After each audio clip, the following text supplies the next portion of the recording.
Hello, hello.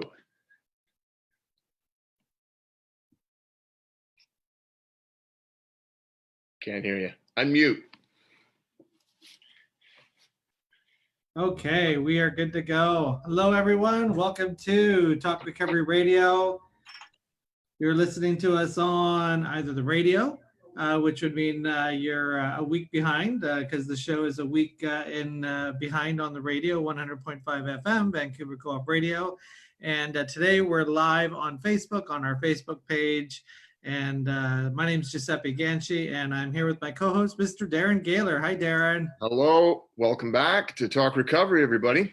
Yeah, so we are here, and we try to bring you recovery issues.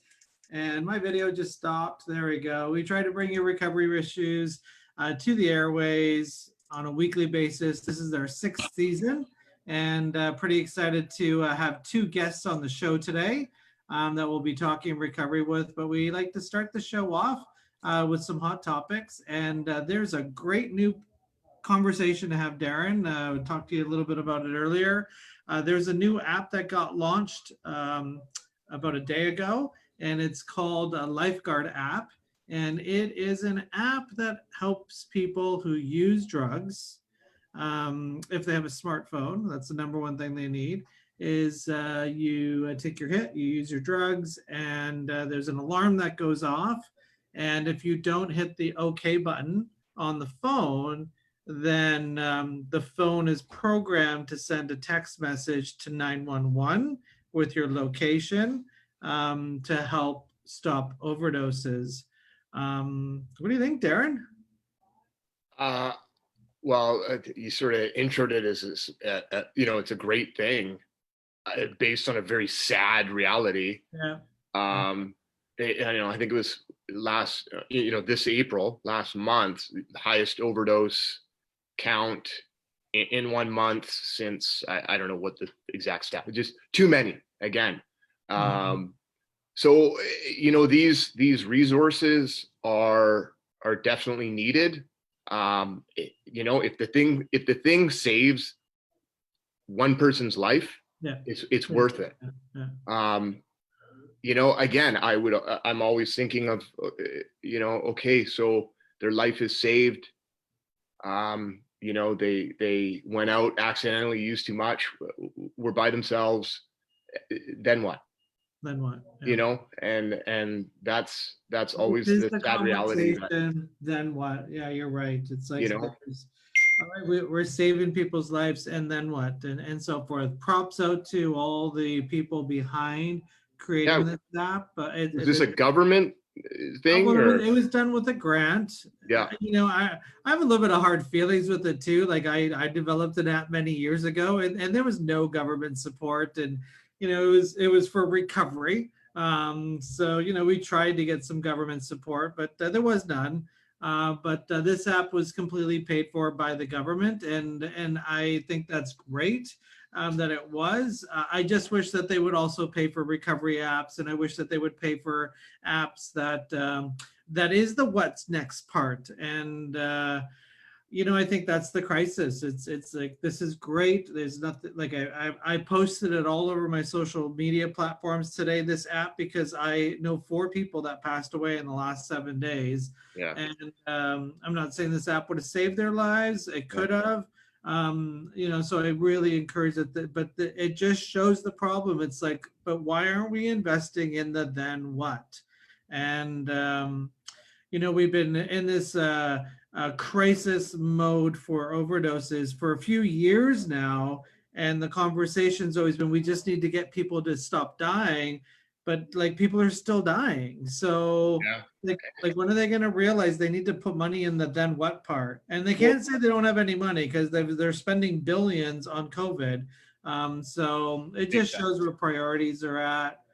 Well, they even the message that I'm hearing via the news are that these spikes in overdose, or this climb in overdose again, is because due to COVID. And people are separated and by themselves. But I Mhm. don't believe it. I was just talking to a doctor this morning, and there's overdoses coming in, and they're doing toxicology reports, and um, hydromorph, which is the safe supply version of the for opiates, is found in people's systems. So people in safe supply are also dying too, but no one's talking about that, and everyone figured that probably was going to happen. Hydromorph is all over the streets. People are buying hydromorph on the streets, and it's illogical to try to logically explain addiction. So it's called Lifeguard app. If you know someone that uses drugs, if you're using drugs, go to the App Store, Android, Apple, download the app, and use it, and hopefully use it as a bridge to a recovery journey. You're listening to Talk Recovery Radio, coming to you live every Thursday on 100.5 FM. And you can replay all of our past shows on talkrecoveryradio.com. And 6 years of shows there, 6 seasons, lots of people been interviewed, thousands and thousands of listeners. Thank you to everyone. Talk Recovery Radio is powered by New West Recovery, which is made up of Lastor Recovery Center in Westminster House, the recovery capital of Canada, where people go to get clean and sober. And a big shout out to Vancouver Co-op Radio for giving us 6 years of airtime. And shout out to Kimat, who replays our show the following week on the radio. Hopefully the studio opens up soon. Lots of microphones and lots of things in there that capture germs. So they're playing it safe, and all the shows are doing this. Well, we can be doing Zoom or other formats of the show. So thanks for listening. Thanks for watching. And we're going to start off with our first guest. We have 2 guests on the show. Later on in the show, we have Seek Purpose, more than just a podcast. 2 wonderful women who will talk about what they're doing and what Seek Purpose is. Today's show is going to start off with, let's get her in the show. First of all, let's see. There she is. So we have Lisa, and I'm pretty sure it's Boucher. Usually when we do this on the telephone, we ask how they say their names. I'm gonna go with Boucher. We have Lisa. She's an author of 5 books, a mother of twin sons, and today we're going to talk about her book. Can you hear me? Hi, we can hear you, Lisa. Lisa, how do you say your last name? Is it Can Boucher? you hear us, Lisa? Can you, Lisa? Hello. Uh-oh, maybe she can't hear us. Can you hear us, Lisa?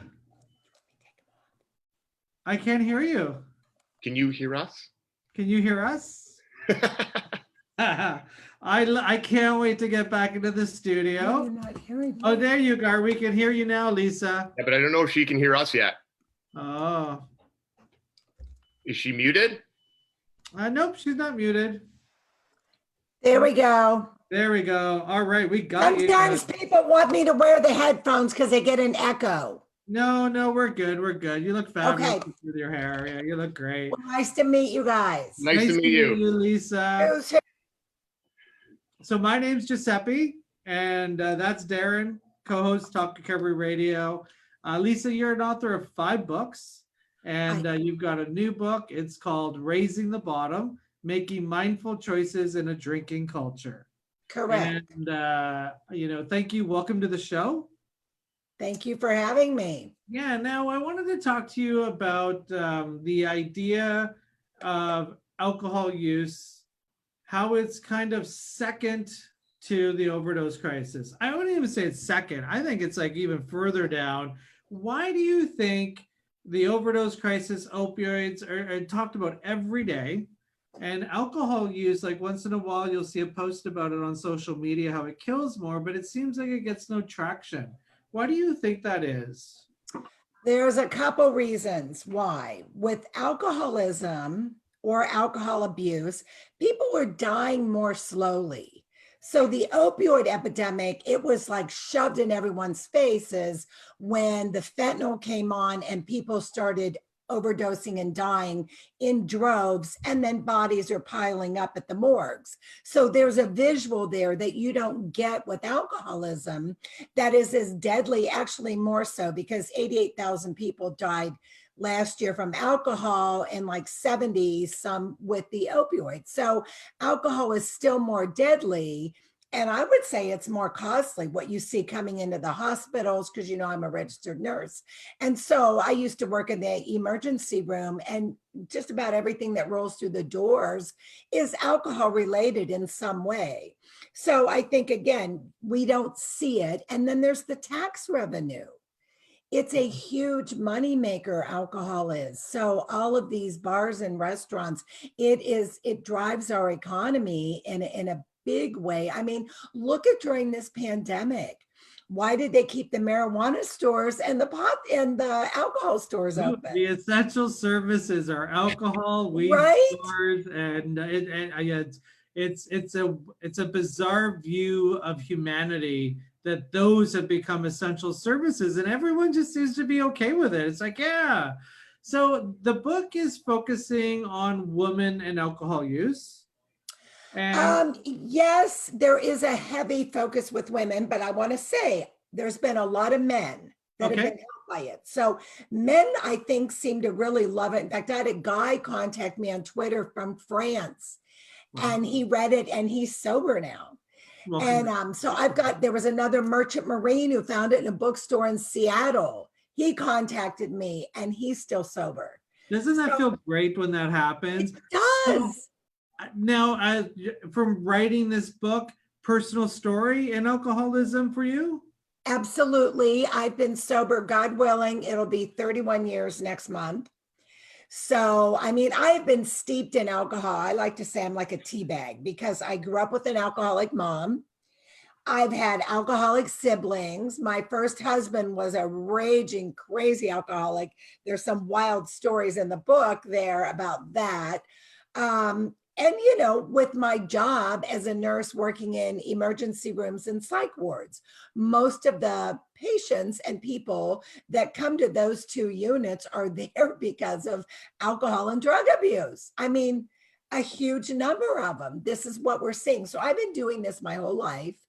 And so I did want to write a book, though, that spoke to people before, you know, everybody, there's such a stigma still with this. And we hear these catastrophic stories of, or, you know, the opioid epidemic gave us those catastrophic stories. And then a lot of alcoholism, there's still a lot of shame regarding the disease. So people who are drinking heavily don't want to look at it and change their behavior because they're embarrassed or whatever. So I wanted to really focus on people that were nurses and doctors and mothers and fathers, and because there are a few men in my book, and people whose lives were not completely destroyed. It was heading that way with myself.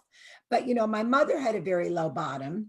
She tried to find help. Same story that's happening. She sought help through the medical community. And for 25 years, they steered her wrong at every turn. And really not much has changed. This is what I'm seeing. They medicated her for mental health issues, and that caused her to stay sick for 25 years.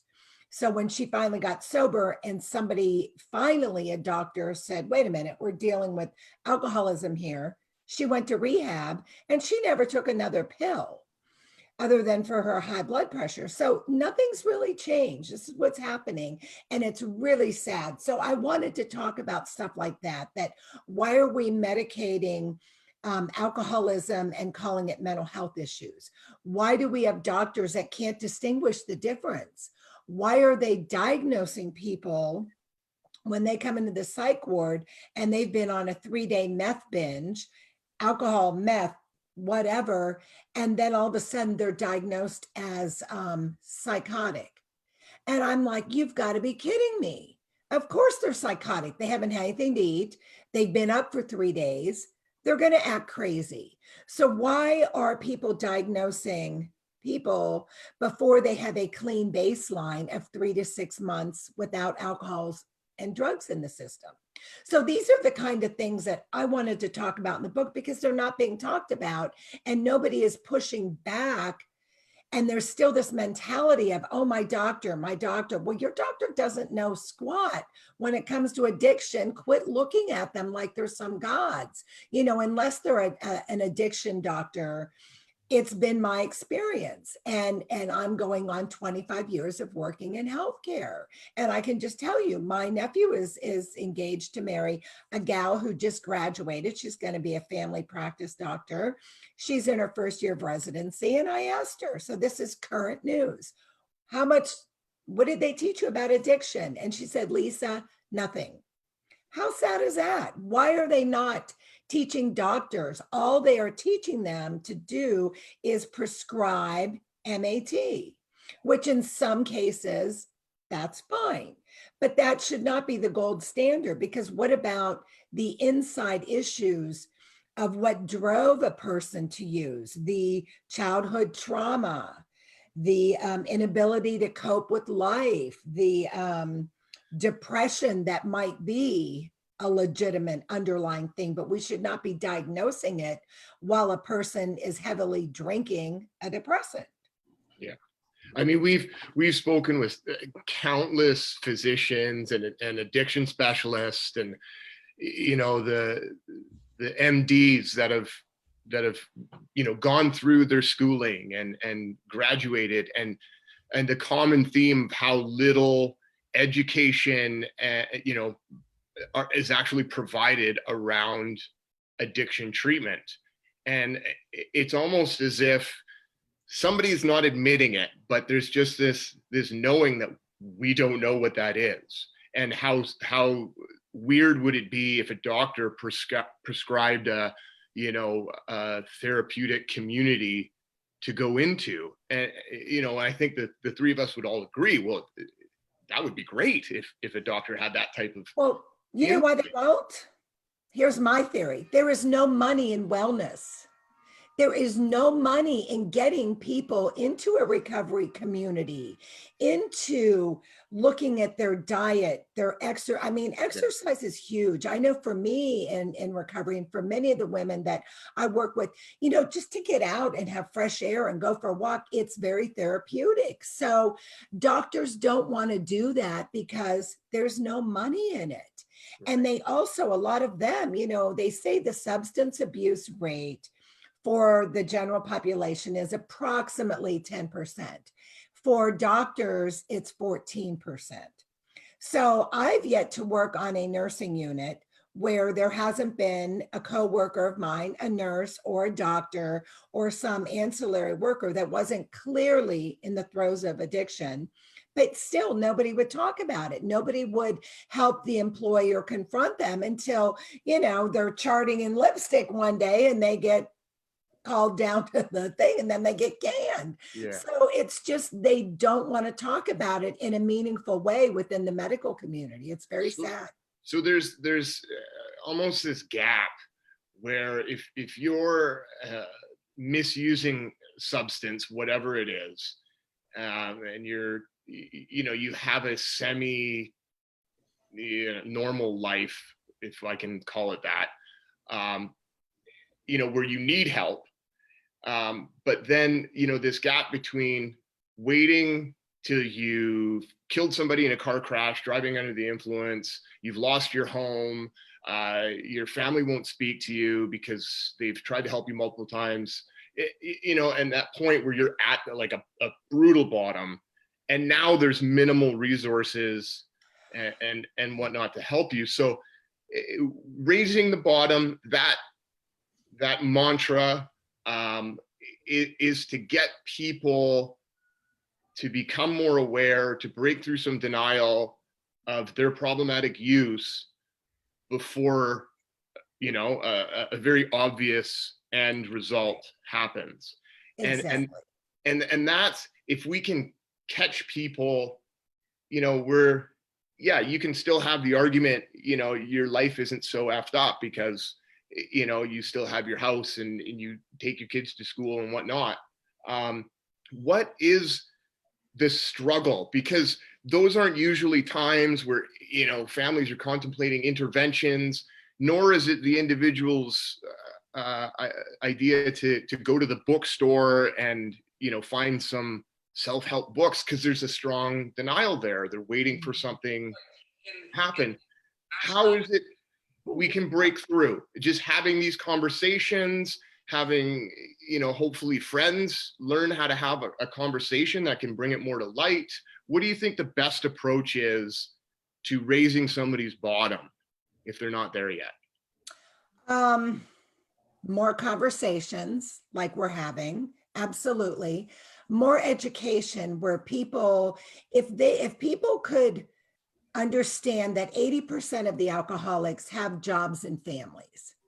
So we need to not have, I mean, we need to talk about it more openly. We need to dial back the alcohol advertising. We need every person, you know, it's not an anti-drinking campaign that anybody's trying to push, Right. but I think we need brave, courageous men and women to start standing up to the wine memes, to the wine culture. Just, you know, somebody, like, I get this question a lot. And I said, if we could start with parents, let's start there so that these kids are not raised in sports bars and breweries where they are now. I was doing another radio show, and the host was from Northeast, and she said she was appalled. Her and her husband went to a microbrewery, and the number of parents there with their babies and strollers, she said it was appalling. So we need people to start pushing back and saying, hey, mom, dad, what are you doing? If you really need to drink, that's great. Get a babysitter and go out and do your thing. But you really need to now take the kids to the bars with you. And we all just embrace this like they should be allowed, and we shouldn't judge that. Well, darn it, we need to start judging it because it's insanity. I remember being in a kind of a strip mall, and I looked over, and it was probably a 7-year-old, and everybody was singing him happy birthday in a circle, and there was a few kids there, and they were obviously having some kind of dinner, but it was Hooters, and I was like, what's happening there? I mean, it's a Hooters birthday. So I posted this on for our show tonight. The real question then is, how does one live a joyous, fulfilling life when we're surrounded by alcohol? So how do we, without saying drinking is bad, because people will drink and people can drink and have a great time. And like you say, we're not against drinking, but how do you even start living a life that's, because everything surrounds alcohol? Well, I think we have to show people like, okay, let's say you have a party. This would be another great place to start. So everybody knows at a house party, you're going to get alcohol. What if hosts and hostesses started to have more than 2 or 3 options now for people that don't drink, and loudly proclaim, hey, for those of you who don't want to, want something non-alcoholic, we've got these fun mocktails. That right there starts to set a social narrative. And for that man or woman that is afraid to not, everybody's like, you don't want to have all these questions of, oh, why aren't you drinking? And people are embarrassed. So we have to make it easy for them to not drink. And it's very hard to not drink. I can tell you, I live with a guy who still drinks, and raising our sons, I have twin boys. So I was always the only non-drinker. And in my early recovery, you're just like, oh, you just want to disappear, right? And then the longer you're sober, you're like, wow, I don't even care, because you're sitting there sober and realizing these people that think they're having all this fun, by the time they're 3 or 4 drinks in, they're starting to get obnoxious. They're slurring their words. They're talking so loud. They're saying nothing. And other than, I love you, man. I mean, it's just like, oh my God, how many times? For some reason, drinking conversations always end, with I love you. Yeah. The book, Raising the Bottom. What's the title mean, and where did the title come from? Well, the title came from, actually, I kind of was praying about it. I'm like, okay, I thought of this book. And now I need this title. And literally it was like a little banner just popped into my brain one day. And because I had a very high bottom, because I witnessed my mother's very low bottom. And when I had a little bit of education. So this is what we need to raise people's bottoms, to explain to them what alcoholism can look like before it gets to the guy on the street, or before, like you were saying earlier, that before their lives are completely destroyed. And so I knew my behavior, here's how mine manifested.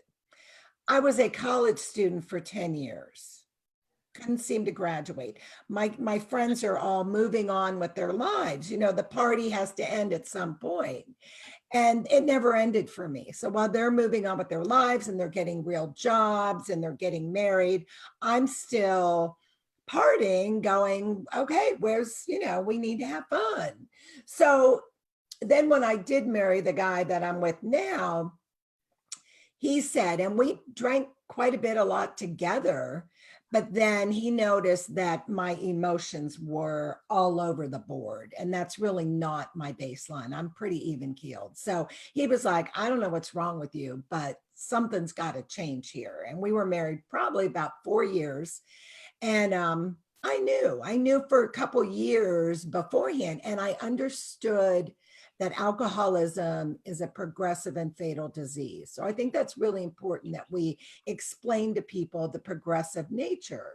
And so I say, when you're drinking maybe on weekends and all of a sudden now you're drinking Wednesday, Thursday, Friday, and the weekend, there's progression. So you've got to look at that and not just, oh, well, and not be in denial about it. Look at the truth. Are you drinking more?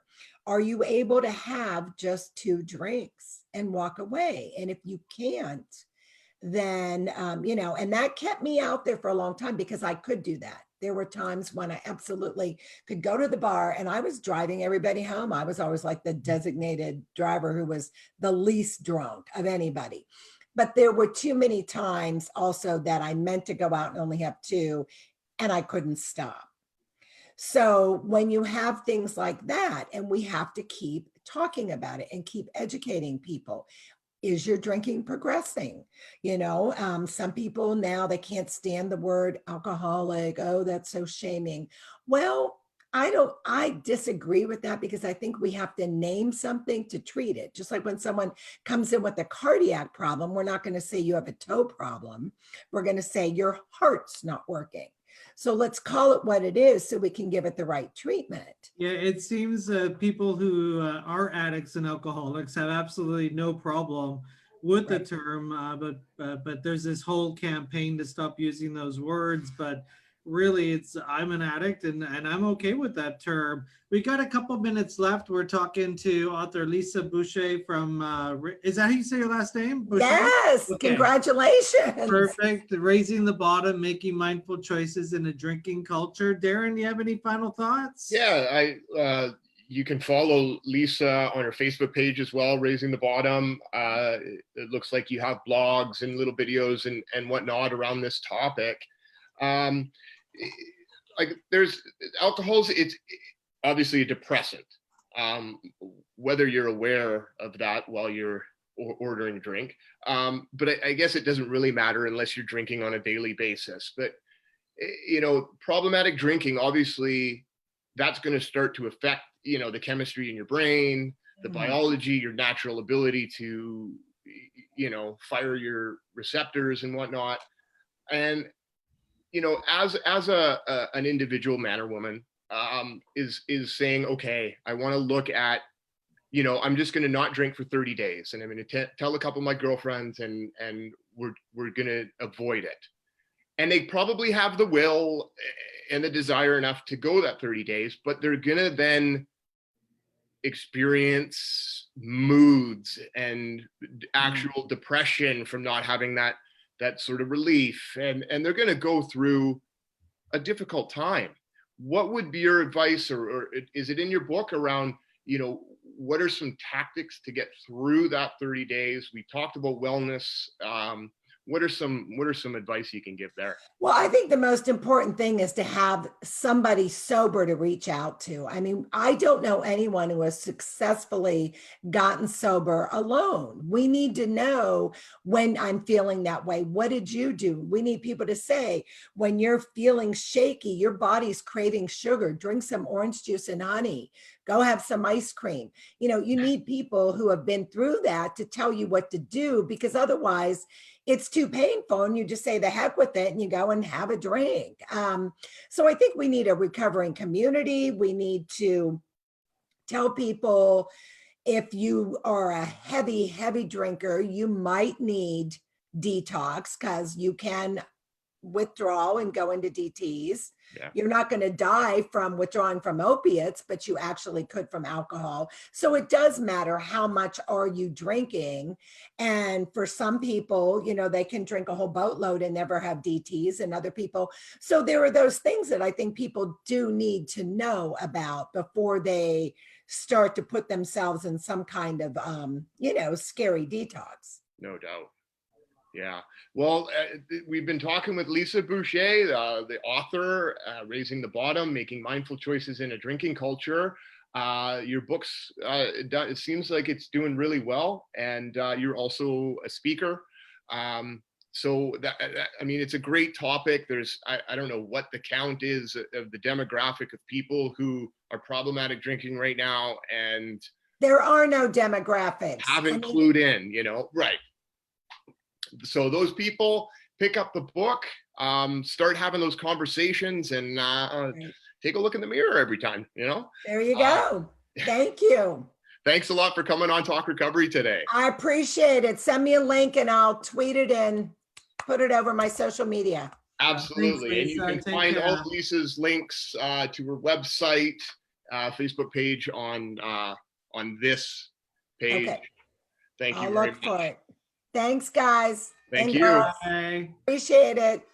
Okay. Well, Take on care. to some other guests. We had, so Giuseppe was wrong. We didn't have 2 guests. We had 3 guests today. Oh, yes, I'm sorry. Yes, we had 3. I'm really bad with numbers. The second part of our show has 2 guests. Right on. We've never interviewed 2 at a time. So making eye contact, knowing who I'm talking to is, you know, we'll just have fun with it. You guys are looking professional in your booths and your headphones. Hey, part of the gifts of recovery are really tapping into creativeness. And I've always loved to decorate and create. And man, when the studio came in, it was like, you know, the $9.99, you know, Groupon canvas and the $10 pillow. Hey man, I had fun. Right on. Okay, so let's just say who we're talking with. This is Suzanne Logan and Brooke Robichaud from Seek Purpose. Seek Purpose, the website seekpurposenow.com. Definitely check that out. So we've got, you know, 2 women here that you do a podcast, you run a website. I was looking at it, the blogs. You guys have apparel on your website, which I really like the shirt, Heavily Meditated. That's a popular one. When I think, you know, nobody else can make up something witty and cool, there it is. You guys got links to resources on the website. Let's just start with what was the point? What was the purpose? What was the, you know, the motivation behind this? Mhm. Awesome. Thanks for asking. I just want to thank you for having us here and just say, like, Lisa, wow, that was amazing. Like, what a message. Totally feeling inspired by that. And Giuseppe, thank you for coming on our Just for 24 panel. We loved having you. We love what you guys are doing. So yeah, really excited to be here. But this all started in the shower. Actually, I was on bed rest. I had a complicated pregnancy with my daughter, and my recovery was kind of lacking, and I couldn't get to meetings, and I was feeling it, and I just started praying, and I was in the shower, and I was like, I need something, God, like, give me a purpose. What do I need to do? And I just kind of got this download, I guess you'd call it, or this thought that said, your story, my glory. And so it started from there. And I called Suzanne and, like, what can we do with this? Like, It's your story, my glory. Like, is it testimonies? Is it like just getting our stories out there? Like, what is this? And so it kind of grew from there and changed a whole bunch of different times, and became Seek Purpose, where we really want to get the message of recovery out, just like you guys were talking. Like, we need more faces out there that are saying, hey, I'm sober, I'm having fun, life has purpose, and we can do good in the world. So And the great thing about how this started as well is, and what Seek Purpose is really about is, yeah, we can talk about recovery or addiction and the downtown east side and the, the broken. But what about us when we come in, and then what? Like I'm here with many years of sobriety, and you guys too, and we still have a face, and we still battle every day with a disease called alcoholism. And that story needs to be told too. And it's not just us, it's also our families. Seek Purpose, even the name was created around our living rooms between Brooke and I, back and forth with our family sitting in the living room saying, what about this name? What about that name? It was our kids. And that's recovery today. We affect a lot of people in our communities, not just ourselves and the damage we do in the courts and all the rest of it when we're in our addiction, but the families. And there's a family afterward. And we really want to bring a full rounded picture of what recovery is and how we find our purpose after we get sober. Somebody I know said a really great line one day: when a person has cancer, the entire family has cancer. And when a person has addiction, the entire family has addiction. And for so long, when somebody had recovery, we were anonymous, and just I had recovery, just you had recovery. We didn't make recovery a family affair. And because we're all started recovering out loud over the last few years, families are starting to be like, yeah, my son's in recovery, my daughter's in recovery, my wife's in recovery. There's a physician, his name's Dr. David Best. He's one of the world leaders in recovery science, which is an actual thing now.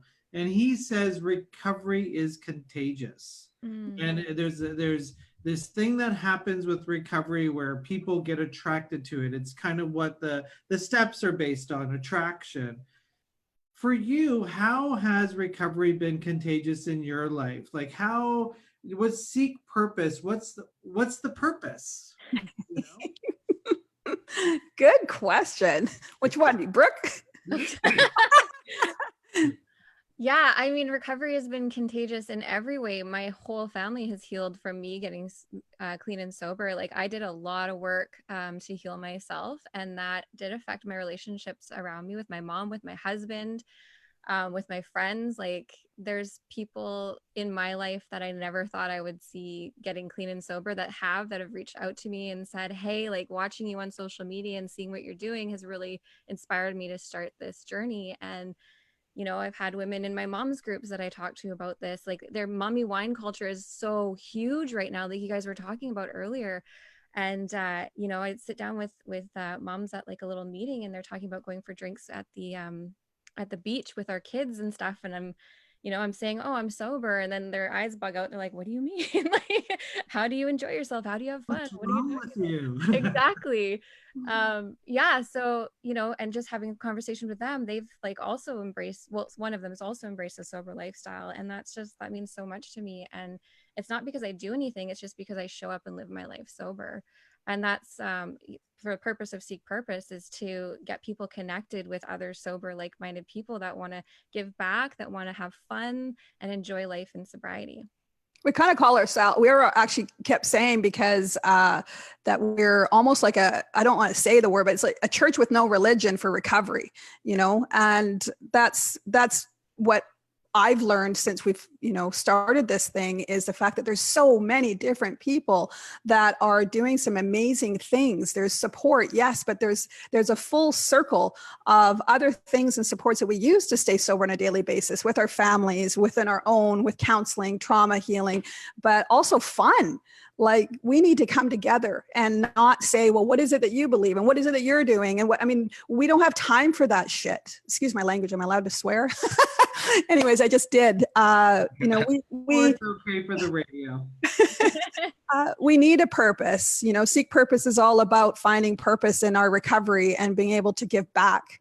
All the projects that we've been involved in is really a full circle. We did a Christmas hamper with Mother's Recovery Tribe, and it wasn't just to put a hamper together. It was actually to come together as a recovery community to help ourselves and to help mothers who are already helping themselves in recovery. They're already sober. Let's give them a leg up. Let's help them. Let's come together. Let's continue to make this a we. And I think our world needs more of that.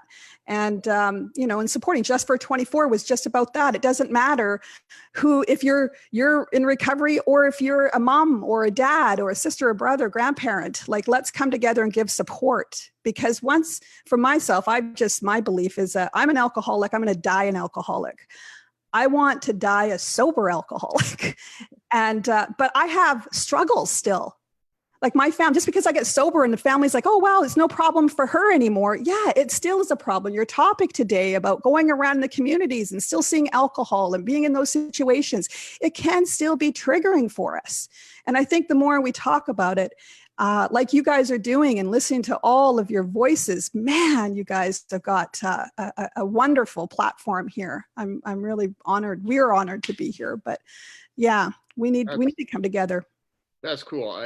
I mean, I was just like, whatever the purpose is, it's in the seeking. It's almost, that's the purpose itself, is seeking purpose. It's like, the concept of happiness. Like, if you're seeking happiness, that's the point. Once seeking not drinking for like 30 seconds, seeking being a better parent, seeking how I'm going to make things better with my mom that I heard, or my work. It's just seeking can mean and change and should change constantly in our recovery. And that I don't think it has to be something so amazing and so profound. Because if anybody can relate to having a history of upsetting everyone around us and causing damage, and I mean, giving up on countless goals and talents and skills. And, if we do make that change or get that opportunity to be sober, like, I had to accept that there was a lot of loss, and I am now living in the result of that loss. I'm not going to go back and train to be a professional beach volleyball player anymore. It's too late. That's a reality. I can play it intramurally. I can get some friends together. But in that same sense, as I'm grieving the loss of the things that I could have done and could have been, that is profoundly empty. And to be able to, at that point, step in within a community of people that can relate to that and say, hey, the fact that you just, went to the fridge today and did your best to cut out sugar or whatever, that you went on a jog for 15 minutes because you were, tired of being lazy, like, that is a lot. And that's, I did that a couple of days ago. Yes.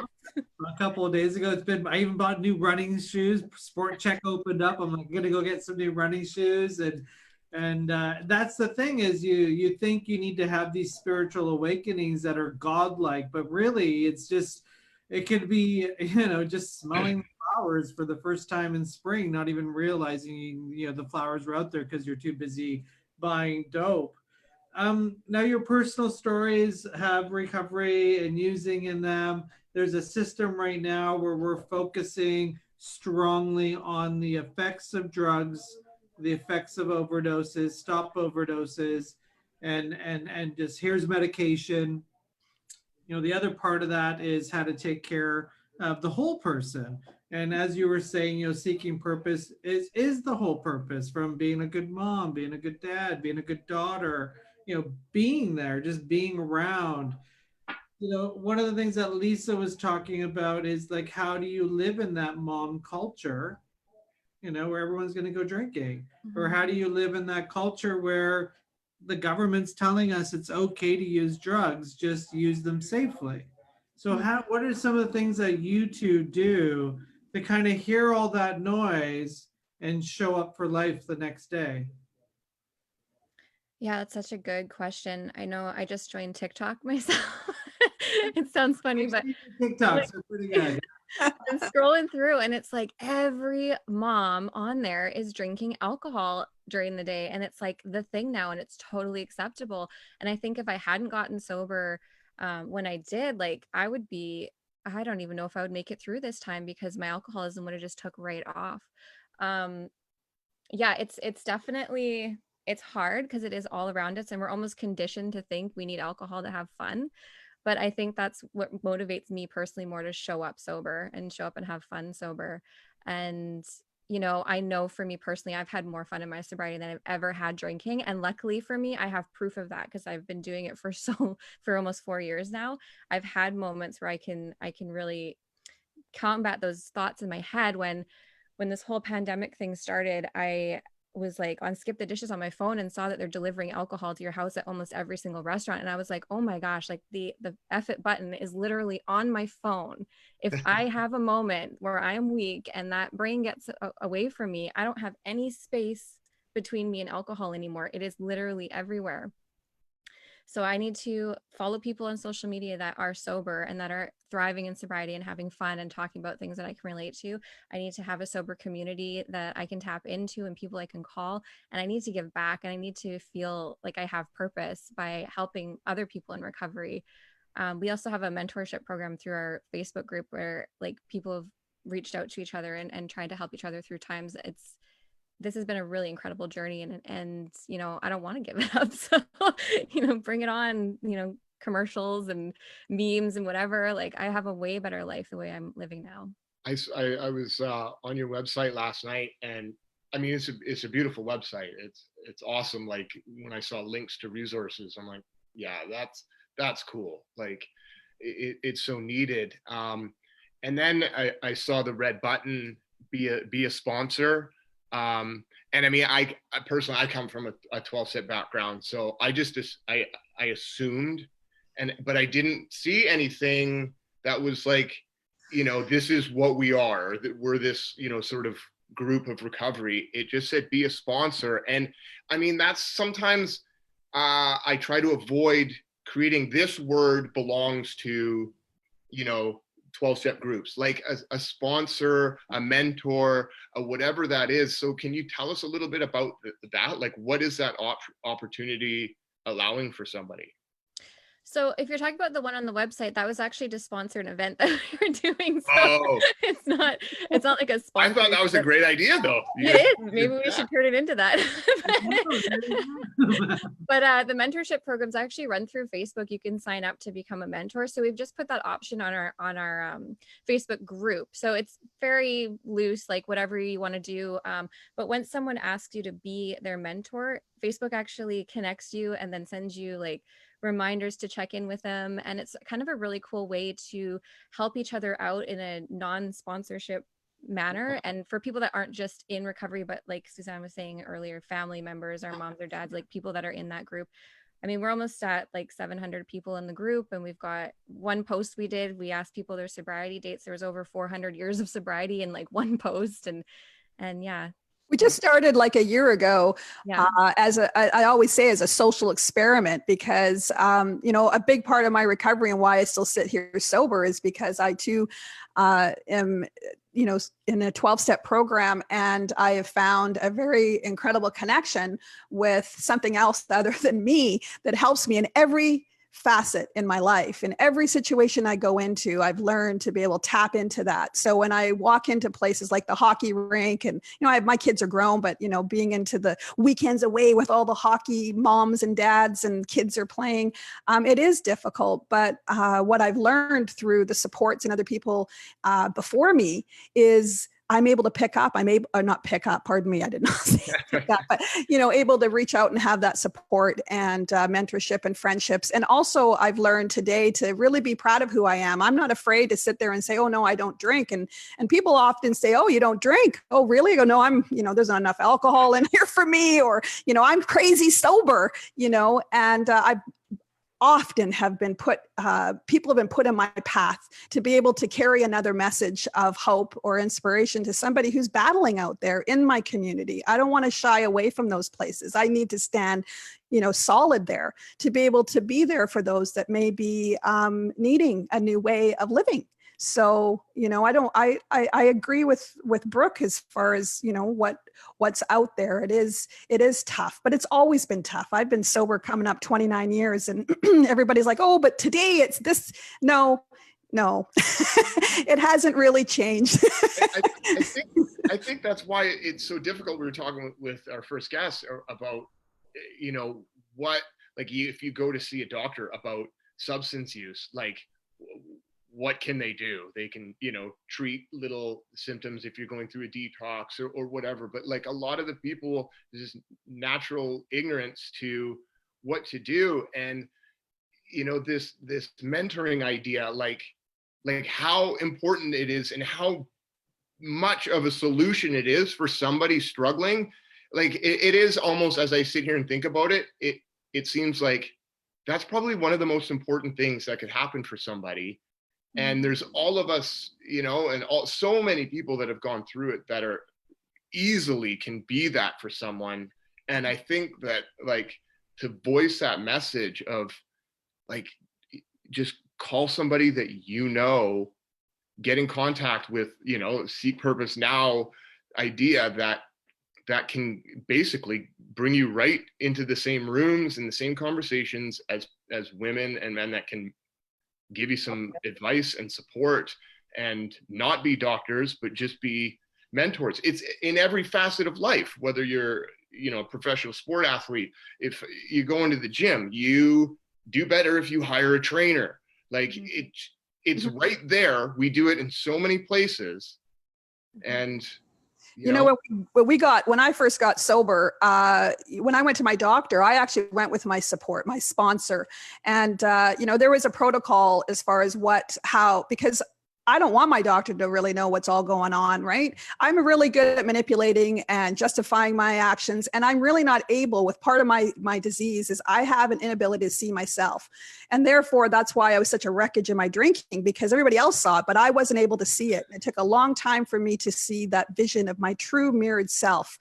And so support and in early recovery, it's really important to not allow the doctor to misdiagnose and go in and say, I have a problem with alcohol and I'm here for help, but under no circumstances do I want help from a prescription pad. What can you give me? And I think that if we all come together and help each other by doing that more and knowing that it's not just depression or whatever, all these other terminologies are out there now, we're going to heal a lot quicker. That's just my personal opinion. And I always use this analogy. I tell people that come in and people that I work with is, have you ever seen the show Biggest Loser?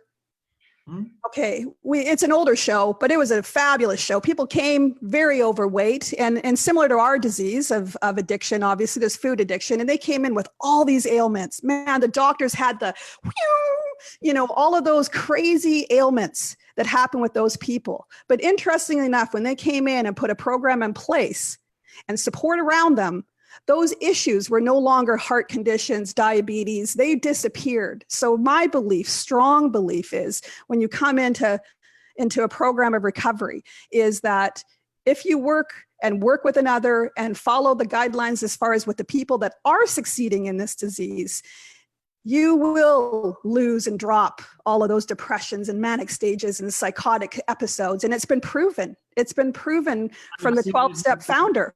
I've seen it hundreds and hundreds and hundreds of times. I'm living proof of that. I used to live with a person who wasn't even allowed on public transit because of his drug-induced psychosis, and he's over a decade clean and completely free of all his illnesses and so forth. So Seek Purpose, it's a podcast and more. Hopefully. And your shows are weekly, monthly, bi-weekly? We put out a new show every Monday, and that's on all your favorite podcasting apps. And you can also listen on our website if you don't have those. Mm-hmm. Is it during the day? Is it a certain time or? We post usually at midnight. It'll go out for the next day. So it's on Apple iTunes. Like if it's on your phone, you'll get it whenever you feel like listening to it. You can listen. You can binge about 46 episodes now. So we're trying to get into a schedule. Like I said, we started this off as just, okay, God, we're suiting up, we're showing up, use us. and really it's just turned into something far greater than we've ever imagined, which is all about recovery, right? We've all turned out to be far greater than we could ever imagine when we're drinking. So that's kind of what this is all about, is we're on a journey with you, and you know, and keep connecting with us and helping us grow, and we want all of you to be part of this. So I really very gracious of having you guys invite us on here. Brooke and I are just like, pleasure. I was on your show a while ago. That was great. We're talking to Brooke and Suzanne. The website is seekpurposenow.com, and there you'll get all their Facebook feeds and everything else, Instagram, and you can replay their shows. So thanks for being on the show. You're listening to the Co-op Radio Vancouver 109.5 FM, or you're watching us live on Facebook. Thanks to all our listeners. Wanted to end the show really quickly. The BCCSU is finally talking about recovery. That's the BC Center on Substance Use. They are the key organization that creates drug policy, not just for BC, but they mentor the rest of the country when it comes to drug policy. And I've been honored to moderate these webinars. We've done 2 so far. Really simple. We need recovery people in these webinars. Please register. It's free. It's an hour long on Wednesdays. There's 2 left, part 3 and 4. All the information, Google BCCSU recovery webinar, and it'll be the first one up on Google. It's the first one they've ever done. So we're really excited about that. So go to that webinar. It's next Wednesday at noon. We need some recovery voices. And when you enter comments and questions, it's going to generate a report for us for the Minister of Health. So please register for these webinars. Thanks for being on the show, Brooke. thanks, Seppi. Awesome. I have something to share with you after the show. So with both of you, if I could cut off and then maybe somehow get connected with you, because I read something yesterday in it's going to blow your mind, and I really want to share that with you. Okay, well, I'll try to do a phone call between us all, or another Zoom call. Yeah. We've got a minute left. Darren, this is usually when we play music. I know. It's the one thing I just want to like turn around and drop the needle on the record and sort of like end with, you know, something, because it's just, Come on, let's do it. they'll cut it off, so then we'll just look like we're dancing to nothing. What about like beatboxing? Maybe. We'll be Come back. on, Brooke, you can sing. Soon. Everybody practice physical distancing. It will help us get back into the studio soon. Yes. Hopefully we'll be in there in a couple of months. Yes, and we will just do a show of music. Yes, music. From recovery people. Thanks. Actually, Seek Purpose is kind of planning something that's coming up around that. So we're believing in some sober fun, you know, some virtual fun coming. So stay tuned. Let us know. Stay tuned. You're going to be our guest, Darren. So hang tuned. Stay tuned.